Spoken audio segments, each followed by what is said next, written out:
ဝက်ဆက်တခါတော့ကရွာလေးတူရမှာဝက်ဆက်ဆိုတဲ့အကောင်တရားနေထိုင်တယ်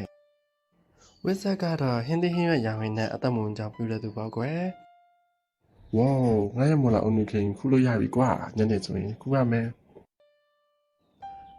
ဝက်ဆက်ကမွန်လာဥခုနေတဲ့အချိန်မှာမထင်မှတ်ပဲနဲ့တခုခုထူးဆန်းတာလေးဖြစ်သွားခဲ့တာပေါ့ဘာကြီးလဲဟာတခုခုတော့ထူးဆန်းနေပြီယူလို့မဖြစ်သေးပါဘူးဆွဲထောက်ကြည့်လည်းဘာမှဖြစ်ပါဘူးကွာ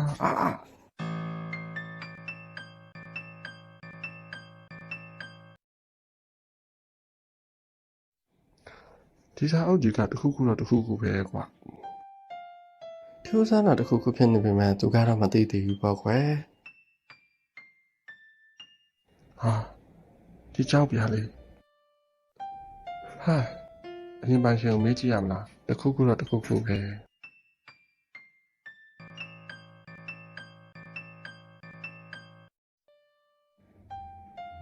ဝေါ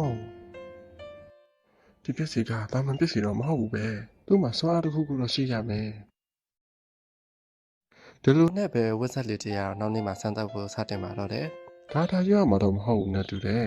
ဂါထာဆိုရင်တော့ငါကမရွတ်တတ်ဘူးဟုတ်ပြီစမ်းကြည့်ရမယ်ကွာ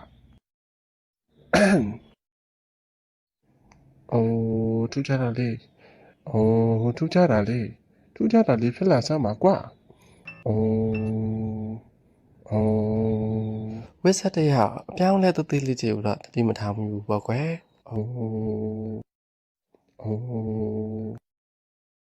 ဒီလိုနဲ့ပဲသူကလက်လျှော့လိုက်ဖို့ပြင်နေတဲ့အချိန်မှာတော့ထူးခြားတာလေးတွေဖြစ်သွားတာပေါ့ကွယ်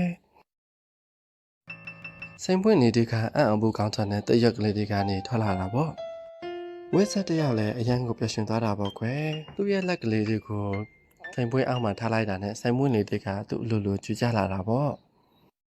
ဒါနဲ့ပဲသူကလှုပ်လက်ဆအလုပ်လေးတွေကိုတိုင်းပြီးတော့ဈေးထဲကိုသွားဖို့စတင်ပါတော့တယ်ကိုဝစ်ဆက်ရေခမရတော့တော်တော်လေးကိုခံကောင်းတာပဲဒီဆိုင်တွေကိုဘာမှတွေ့ခဲ့တာလဲဗျဒါတွေကအမွေပစ္စည်းတွေပါခမရမိဘတွေကခမရအရန်ချစ်တာပဲဗျသူ့ရဲ့တန်ကြီးနဲ့ဆိုရင်ခမရမြို့ကြီးတဝက်လောက်တော့အသာလေးဝယ်လိုက်လို့ရတယ်ဆိုတာခမရသိလားဒီလိုနဲ့ပဲဝစ်စားကတော့အယောင်းဝယ်တဲ့သွားတာပေါ့ကွယ်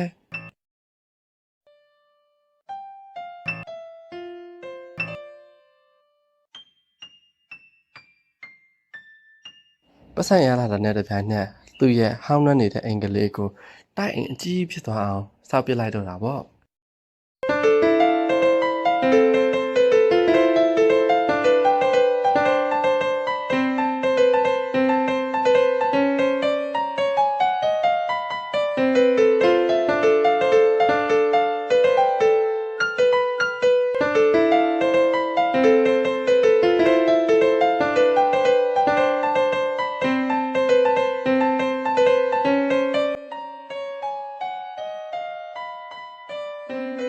ရွာထဲမှာလည်းလူချမ်းသာကြီးကိုဝစ်ဆက်ဆိုပြီးတော့လူတွေကစပြောကြတော့တာပေါ့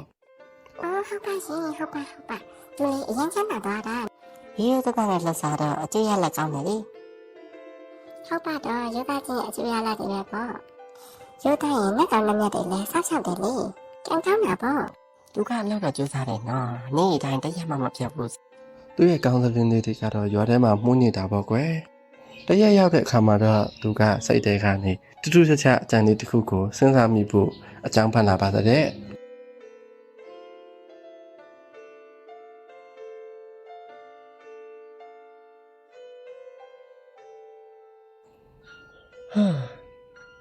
ချမ်းသာဆုံးတစ်ထည်ဖြစ်နေပေမဲ့လည်းပြင်းစရာကြီးပါကွာဟုတ်ပြီကွာတခုခုတော့လောက်ရမယ်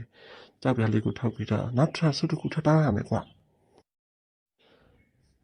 ကြောက်ပြလေးရေမင်းသခင်ရဲ့အမိတ်ကိုနားထောင်စမ်းပါကွာအခုငါတောင်းရမယ့်ဆုကအရင်အရေးကြီးတယ်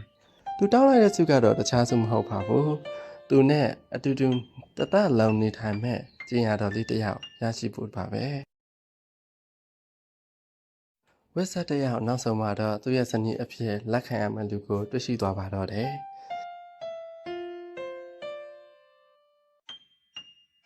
ဒါနဲ့ပဲနောက်ဆုံးမှာတော့ဝက်ဆက်နဲ့သူ့ရဲ့ဇနီးကျော်လေးကမင်္ဂလာဆောင်ပြီးတော့အသက်ထက်ဆုံးပျော်ရွှင်စွာနေထိုင်သွားပါတော့တယ် ဒါနဲ့မော်ကြောက်ပြားလေးလားမော်ကြောက်ပြားလေးရတော့ထူးဆန်းစွာနဲ့ဆူတောင်းနှစ်ခုပြည့်ပြီးတဲ့အချိန်မှာပြောက်ကွယ်သွားပါတော့တယ်